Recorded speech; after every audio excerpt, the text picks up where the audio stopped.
नमस्कार, के news India में आप सभी का स्वागत है। मैं हूं आपके साथ गरिमा वाजपेयी। खबर उत्तराखंड में आगे बढ़ेंगे उससे पहले एक नजर आज की हेडलाइंस पर डालते हैं।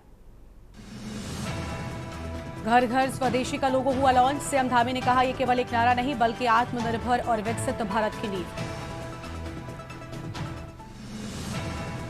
2 अक्टूबर को तय होगी बद्रीनाथ धाम के कपाट बंद होने की तिथि। मुख्य पुजारी तिथि की करेंगे घोषणा।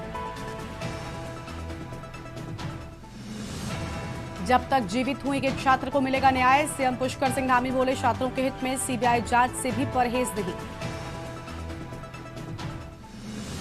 स्वास्थ्य सुविधाओं से ज्यादा घोटालों से जुड़ा ऋषिकेश एम्स का नाम। सीबीआई अब तक कर चुकी है 3 केस।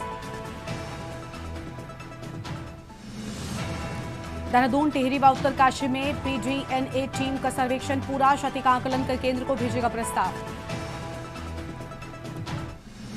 भवन कर वसूली तेज करने को कसी कमर। देहरादून नगर निगम व्हाट्सएप से भेजा जा रहा बिल।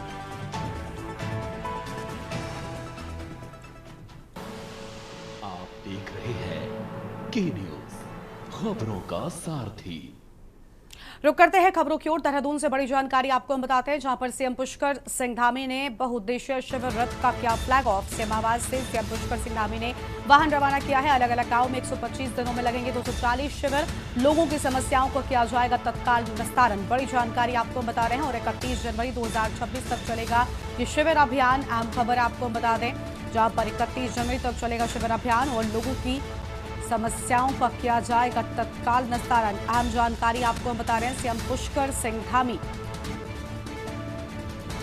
ने फ्लैग ऑफ किया है और अलग अलग गांव में 125 दिनों में लगेंगे 240 शिविर। ये बड़ी जानकारी आपको हम बता दें। लोगों की समस्याओं का तत्काल निस्तारण भी किया जाएगा। बड़ी जानकारी सामने आई है, जहां मुख्यमंत्री पुष्कर सिंह धामी की ओर से इस अभियान की शुरुआत की गई। 31 जनवरी 2026 तक ये शिविर अभियान चलाया जाएगा, जिसमें लोगों की समस्याओं का निस्तारण किया जाएगा। सीएम ने बहुउद्देशीय शिविर रथ का फ्लैग ऑफ किया है। ये बड़ी जानकारी आपको बता रहे हैं। सीएम आवास से सीएम धामी ने वाहन रवाना किया है। अलग अलग गांव में 125 दिनों में लगेंगे 240 शिविर। बड़ी खबर आपको हम बता दें, और लोगों की समस्याओं का तत्काल ही निस्तारण किया जाएगा। बड़ी जानकारी आपको हम बता रहे हैं।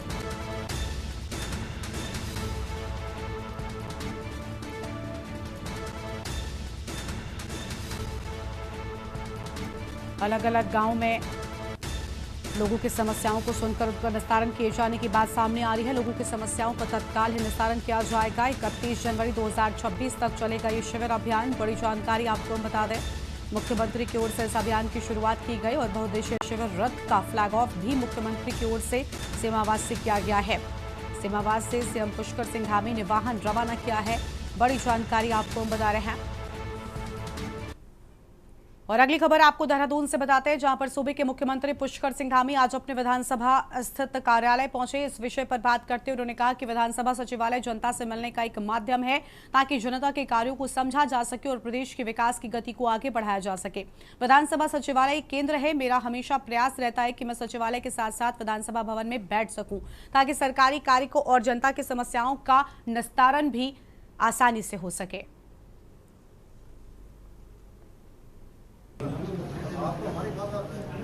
आप लोग यहाँ कैसे आ गए? सर नमस्कार।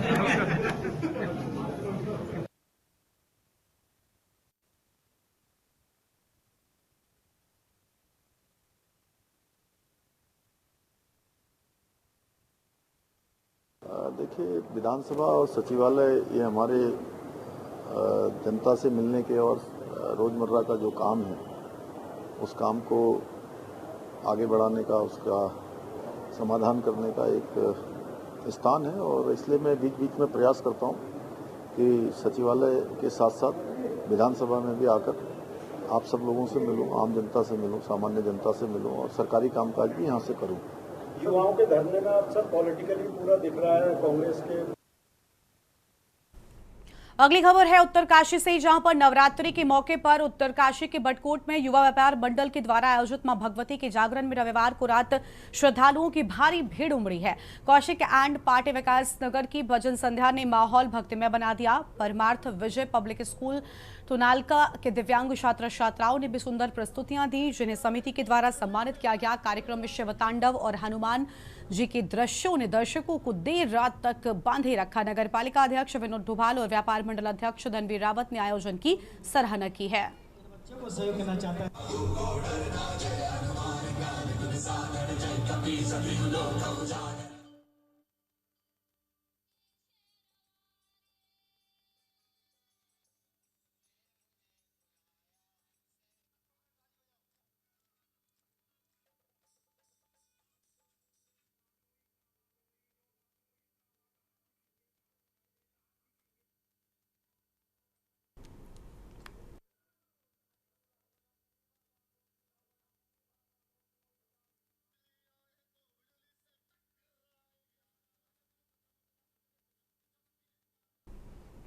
उत्तरकाशी के बडकोट में पेपर लीक और भर्ती घोटाले की सीबीआई जांच की मांग को लेकर अनिश्चितकालीन धरना प्रदर्शन जारी है। धरने के चौथे दिन युवाओं और महिलाओं बच्चों ने नगर पालिका क्षेत्र में मशाल जुलूस निकालकर सरकार के खिलाफ नारेबाजी की।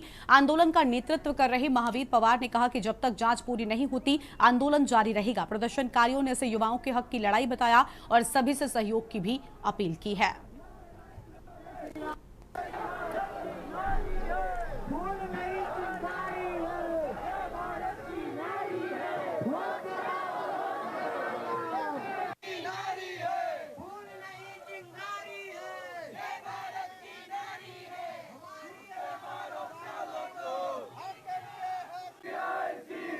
अभिभावक मांगे सीबीआई, सीबीआई, सीबीआई, बुजुर्ग मांगे सीबीआई, सीबीआई। मैं धन्यवाद कहूँगा बड़कोट और सूर्य नागा जी की जो मातृशक्ति और युवा शक्ति बेरोजगारों की पीड़ा को लेकर आज जागी है और मुझे उम्मीद है, भरोसा है और मैं धन्यवाद करूँगा बड़कोट की जनता का आज की आप सबने जो आज मशाल जुलूस में अपना सहयोग दिया, उससे कहीं न कहीं पूरे प्रदेश में एक ऐसा संदेश जाएगा कि धामी जी सीबीआई जांच के लिए तत्काल कार्रवाई नहीं करते हैं, कोई बड़ा कदम नहीं उठाते हैं तो पूरे प्रदेश में आंदोलन फैलेगा। अगली खबर है रुड़की से, जहां पर धनोरी रुड़की स्थित Maharshi Dayanand medical science and research institute में 28 सितंबर को एक खूंखार गुलदार ने शीशा तोड़कर परिसर में प्रवेश कर दिया। चौकीदार ने भागकर किसी तरह से अपनी जान बचाई है। कॉलेज प्रशासन के अनुसार गुलदार की मौजूदगी की सूचना 12 सितंबर से लगातार शासन और वन विभाग को दी जा रही है, लेकिन अब तक कोई भी कार्रवाई नहीं हुई है। घटना से संस्थान में दहशत का माहौल है।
अगली खबर का रुख कर लेते हैं। अगली बड़ी जानकारी आपको कोटद्वार से बताते हैं, जहां पर सचकुल की दयनीय दशा के लिए पूर्व कैबिनेट मंत्री सुरेंद्र सिंह नेगी ने मौजूदा सरकार को जिम्मेदार ठहराया है। कोटद्वार में मीडिया से बातचीत करते हुए सुरेंद्र सिंह नेगी ने कहा कि 7 सालों से कोटद्वार की लाइफलाइन कहे जाने वाले लालढाक चिल्लरखाल वन मोटर मार्ग का मामला सुप्रीम कोर्ट में लटका हुआ है, जिसके कारण सचकुल के एक्सपोर्ट इंपोर्ट का काम बुरी तरीके से प्रभावित हुआ है, जिसमें यहाँ की कुछ योगी इकाई अभी बंद हो चुकी है। औद्योगिक इकाइयां भी बंद हो चुकी हैं। मीटर लगता है, इसमें 1000 ₹22 आता है। ये 1 महीने का बिल है, वो 2 महीने के समाचार पत्रों के जो है लालनाग चिल्लरखाल जो पिछले 7 सालों से कोर्ट में सुप्रीम कोर्ट में लटका हुआ है सरकार की लापरवाही के कारण, कोई ठोस पैरवी न होने के कारण, इसलिए जो है क्योंकि कनेक्टिंग मार्ग है ही नहीं, वही जो है जो मार्ग था वो जो है बिल्कुल खराब स्थिति में है। ऐसी स्थिति में तो आप स्वतः ही लगाओ कि सिडकुल का कैसे प्रोडक्शन बाहर जाएगा, कैसे उनका कच्चा माल। रुद्रपुर के ट्रांजिट कैंप स्थित राजकीय आदर्श प्राथमिक विद्यालय में V Guard consumer products limited ने प्रेरणादायक सीएसआर पहल की शुरुआत की है। कंपनी ने स्कूल में शौचालयों का नवीनीकरण, लंच शेड निर्माण, स्वच्छ पेयजल और परिसर सौंदर्यीकरण जैसे कार्य भी शुरू कर दिए हैं, जिससे 650 बच्चों को बेहतर शैक्षिक वातावरण मिल सकेगा। इसके साथ ही पंतनगर क्षेत्र में green Pantnagar for better tomorrow अभियान के तहत वृक्षारोपण, ग्रीन बेल्ट और सोलर स्ट्रीट लाइट परियोजना से पर्यावरण और सुरक्षा को बढ़ावा दिया गया। कंपनी का उद्देश्य समाज और पर्यावरण को सशक्त बनाना है।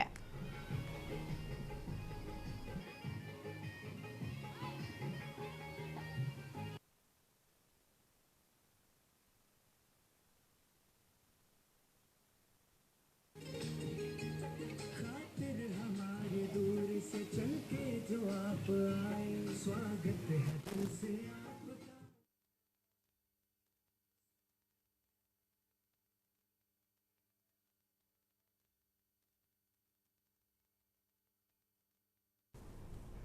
नैनीताल में राजस्व अनुसेवक राजेंद्र सिंह परिहार राजू ने अज्ञात कारणों के चलते अपने घर में आत्महत्या कर ली। ड्यूटी से लौटने के बाद उनके बच्चों ने उन्हें छत से लटका देखा। अस्पताल ले जाने पर चिकित्सकों ने उन्हें मृत घोषित कर दिया।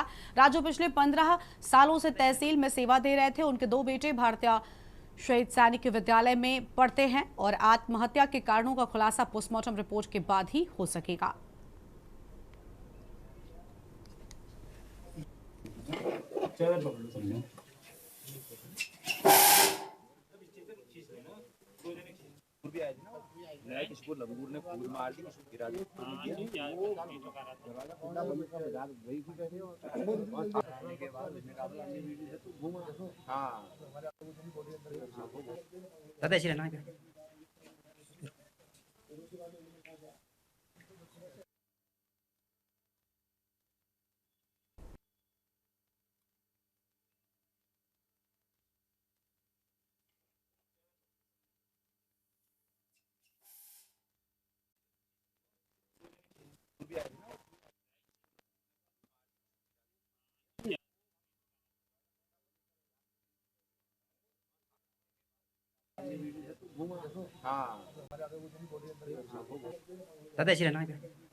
और यहां पर रुकते एक छोटे से ब्रेक के लिए फौरन हाजिर होंगे।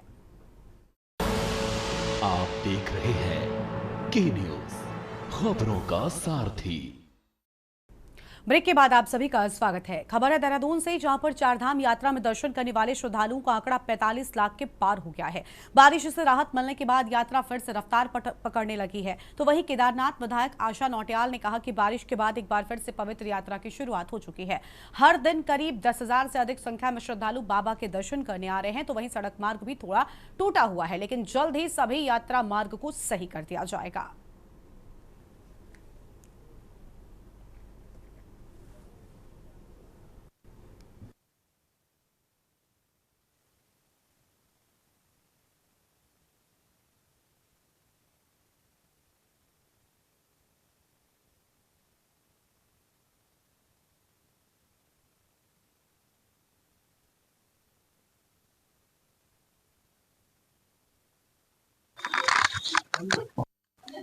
देखिए, अभी बरसात के बाद द्वितीय चरण की यात्रा प्रारंभ हो गई है दुर्गा नवरात्रों से, और काफी मात्रा में यात्रियों ने, भक्तजनों ने और श्रद्धालुओं ने वहां पर आना प्रारंभ कर लिया है। हर दिन का जो आंकड़ा है वो अभी 10 से 12 हजार का है कि जो केदारनाथ पहुंच रहे हैं, और अभी ये आंकड़ा धीरे धीरे बढ़ेगा। तो निश्चित तौर पर धीरे धीरे यात्री आने लगे हैं, लोगों में उत्साह है और रौनक है क्षेत्र। खबर है देहरादून से, जहां पर किसी व्यक्ति या फिर कंपनी को बदनाम करने की कोशिश कर पैसे ऐंठने का मामला अक्सर ही सामने आते रहे हैं और ऐसा ही कुछ मामला इन दिनों उत्तराखंड की राजधानी देहरादून में चर्चाओं का विषय बना हुआ है। दरअसल उत्तरकाशी के रहने वाले अंकित रावत जो कि पिछले लंबे समय से देहरादून में एडीआर ट्रेडिंग कंपनी को संचालित कर रहे हैं। अंकित रावत को कई बार बेहतर काम करने के लिए अचीवर्स अवार्ड से भी सम्मानित किया जा चुका है। बावजूद इसके कुछ षड्यंत्रकारी लोग मिलकर अंकित रावत और उनकी कंपनी एडीआर ट्रेडिंग्स को बदनाम करने की कवायद में जुटे हुए हैं, जिससे परेशान होकर अंकित रावत ने कोर्ट में इन षड्यंत्रकारियों के खिलाफ मानहानि की याचिका भी दायर कर दी है। मेरा गलत होना सिर्फ इसलिए कि ये लोग हमारे मेरी शादी उदयपुर में हुई थी 2000। क्या होगा, हम सामाजिक रूप से मर चुके हैं, वैसे ही हम मर जाएंगे। और अगर यही चाहते हैं, यही सब लोग चाहते हैं तो यही से, लेकिन हमारी बात कोई तो सुने। हम कहीं तो, मैं आपके सामने आज इसलिए आया हूँ, सिर्फ मैं शायद नहीं आता अगर इनके प्रेस कॉन्फ्रेंस नहीं होती। त्रिवेंद्र, यही चाहते हैं, यही सब लोग चाहते हैं तो यही से, लेकिन हमारी बात कोई तो सुने। हम कहीं तो, मैं आपके सामने आज इसलिए आया हूँ, सिर्फ मैं शायद नहीं आता अगर इनके प्रेस कॉन्फ्रेंस नहीं होती। त्रिवेंद्र, मैं हर बार आता हूँ, पुलिस की जांच में अपना सहयोग देता हूँ, यही तो मैं कर सकता हूँ। और अगर कुछ नहीं हो रहा है तो जी से पब्लिकली बदनाम किया जाए। अभी इनकी जो मीडिया, पूरा मामला बेसिकली ऐसा है कि राकेश चंद्र बहुगुणा और उनके साथ जो लोग मेरे वाइफ के रिश्तेदार लोग हैं, इन्होंने कुछ समय पहले हम पे गंभीर आरोप लगाए। पहले तो ये पुलिस में गए, फाइनेंशियल फ्रॉडिंग में गए, वहाँ इन्होंने आरोप लगाए, अपनी वहाँ पे एप्लीकेशंस दी जिसमें कहा गया कि हमारे द्वारा ठगी की गई, जहाँ पे अलग अलग एप्लीकेशन में अलग अलग अमाउंट बताई गई। कहीं वो 17 करोड़ बताई गई, कहीं वो 20 करोड़ बताई गई, कहीं वो 50 करोड़ बताई गई, कहीं वो 60 करोड़ बोली गई। लेकिन जब भी जांच में आया, जांच में ऐसा कोई भी मामला नहीं आया, ना उसमें कोई 50 करोड़ आया, ना 60 करोड़ आया, ना 20 करोड़ आया, कहीं भी ऐसा नहीं आया। उसके बाद जब पुलिस की सारी जांच हुई, जांच में मैं संलग्न हुआ, जांच में मैंने सारे अपने एविडेंस दिए, मैंने बैंक स्टेटमेंट दी, सारी चीजें दी। उसके बाद जब पुलिस ने जांच लगाई, उसके बाद इन्होंने एक मीडिया कॉन्फ्रेंस करी अभी आज से 4 से 5 दिन पहले, जिस मीडिया कॉन्फ्रेंस में इन्होंने हम पे बड़े गंभीर आरोप लगाए, जिस आरोप के हिसाब से इनका कहना है कि मैंने देहरादून से कम 60 करोड़ रुपए की ठगी करी हुई। और अगली खबर देहरादून से आपको हम बताते हैं, जहां पर एक प्रतिष्ठित कारोबारी को बदनाम करने और मानसिक रूप से प्रताड़ित करने का मामला सामने आया है। उत्तरकाशी निवासी अंकित रावत जो कि देहरादून में एडीआर ट्रेडिंग कंपनी का संचालन कर रहे हैं, बीते कुछ समय से षड्यंत्रकारियों के निशाने पर हैं। सूत्रों के अनुसार कुछ लोग सुनियोजित तरीके से न केवल अंकित रावत की छवि धूमिल करने की कोशिश कर रहे हैं, बल्कि उनकी कंपनी को भी बदनाम कर आर्थिक नुकसान पहुंचाना चाहते हैं। मैं आपके सामने आज इसलिए आया हूँ, सिर्फ मैं शायद नहीं आता अगर इनके प्रेस कॉन्फ्रेंस नहीं होती। त्रिवेंद्र, मैं हर बार आता हूँ, पुलिस की जांच में अपना सहयोग देता हूँ। पूरा मामला बेसिकली ऐसा है कि राकेश चंद्र बहुगुणा और उनके साथ जो लोग मेरे वाइफ के रिश्तेदार लोग हैं, इन्होंने कुछ समय पहले हम पे गंभीर आरोप लगाए। पहले तो ये पुलिस में गए, फाइनेंशियल फ्रॉडिंग में गए, वहाँ इन्होंने आरोप लगाए, अपनी वहाँ पे एप्लीकेशंस दी जिसमें कहा गया कि हमारे द्वारा ठगी की गई, जहाँ पे अलग अलग एप्लीकेशन में अलग अलग अमाउंट बताई गई। कहीं वो 17 करोड़ बताई गई, कहीं वो 20 करोड़ बताई गई, कहीं वो 50 करोड़ बताई गई, कहीं वो 60 करोड़ बोली गई। लेकिन जब भी जांच में आया, जांच में ऐसा कोई भी मामला नहीं आया, ना उसमें कोई 50 करोड़ आया, ना 60 करोड़ आया, ना 20 करोड़ आया, कहीं भी ऐसा नहीं आया। उसके बाद जब पुलिस की सारी जांच हुई, जांच में मैं संलग्न हुआ, जांच में मैंने सारे अपने एविडेंस दिए, मैंने बैंक स्टेटमेंट दी, सारी चीजें दी। उसके बाद जब पुलिस ने जांच लगाई, उसके बाद इन्होंने एक मीडिया कॉन्फ्रेंस करी अभी आज से 4 से 5 दिन पहले, जिस मीडिया कॉन्फ्रेंस में इन्होंने हम पे बड़े गंभीर आरोप लगाए, जिस आरोप के हिसाब से इनका कहना है कि मैंने देहरादून से कम 60 करोड़ रुपए की ठगी करी हुई। अगली खबर है श्रीनगर से, जहां पर राज्य के शिक्षक संघ के नेताओं ने शिक्षा मंत्री के विधानसभा क्षेत्र में विभिन्न मांगों को लेकर रैली आयोजित की है। प्रांतीय नेतृत्व के आह्वान पर बड़ी संख्या में रैली में शामिल होकर शिक्षकों ने एकजुटता साबित की। शिक्षक नेताओं ने आरोप लगाया कि सीएम व शिक्षा मंत्री सहित विभागीय उच्चाधिकारियों से वार्ताएं होने के बाद भी समस्याओं का समाधान नहीं हो पा रहा है। प्रदर्शनकारियों ने प्रधानाचार्य पद की विभागीय सीधी भर्ती निरस्त करने व 100% पदोन्नति व स्थानांतरण प्रक्रिया लागू करने की आवाज बुलंद की है। रैली में राज्य के शिक्षक संघ के प्रांतीय अध्यक्ष राम सिंह चौहान, प्रांतीय महामंत्री रमेश पैनुली, पौड़ी जिला इकाई के संरक्षक जयदीप रावत, जिला अध्यक्ष मनोज कुमार काला, जिला मंत्री विजेंद्र बिष्ट व भवन सिंह नेगी आदि शामिल रहे हैं। आज भी आपने अपने संगठन के साथ खड़े रहे, मैं आपका दिल से धन्यवाद देना चाहता हूँ। साथियों, बहुत सारे लोग गुमराह थे कि संगठन ने एक और आंदोलन किया। आज आपके श्रीनगर में समस्या हल नहीं होगी तो हम यहीं पर होंगे। आज मैं आपको बता देना चाहता हूं, सरकार का रास्ता शिक्षकों से निकलता है और शिक्षकों से होकर निकलता है।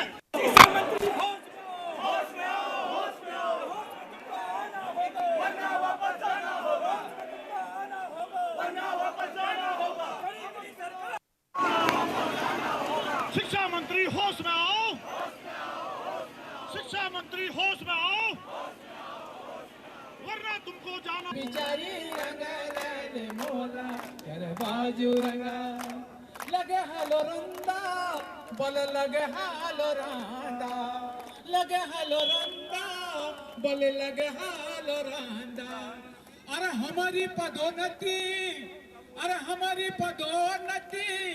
कब होनी रे धन। आज भी आप और इसी बीच बड़ी जानकारी देहरादून से सामने आ रही है, उसका रुख कर लेते हैं। बड़ी खबर आपको देहरादून से बताते हैं, जहां पर शिक्षकों ने फिर संभाला प्रधानाचार्य का प्रभार। बड़ी जानकारी आपको हम बता दें, और 1 महीने के बाद आंदोलन स्थगित किए जाने की बात सामने आई है। देहरादून से बड़ी खबर आपको बता दें, 1 महीने के बाद आंदोलन स्थगित, पदोन्नति की जगह परीक्षा से नाराज शिक्षक। बड़ी खबर आपको हम बता रहे हैं। उत्तराखंड लोक सेवा आयोग ने मांगे आवेदन। बड़ी जानकारी आपको हम बता दें।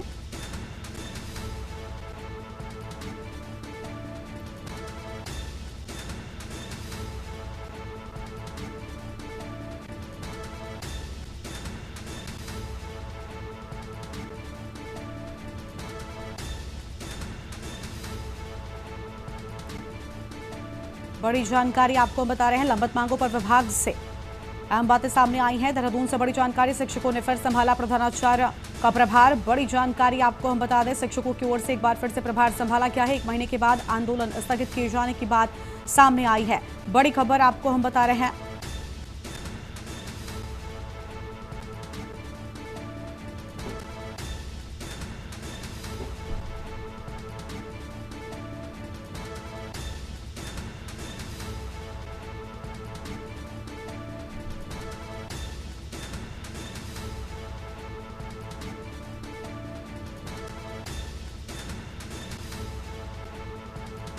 परीक्षा तिथि घोषित, शिक्षकों में असंतोष।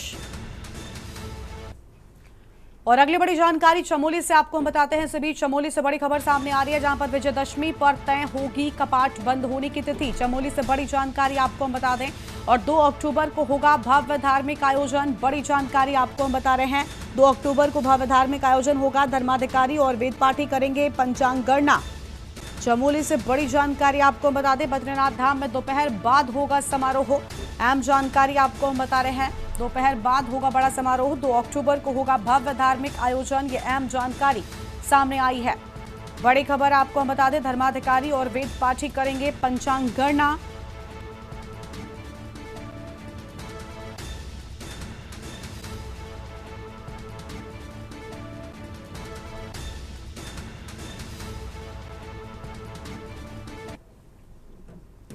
इस बुलेटिन में इतना ही। तमाम बड़ी खबरों के लिए आप देखते रहिए के न्यूज़ इंडिया। नमस्कार। आप देख रहे हैं के न्यूज़, खबरों का सारथी।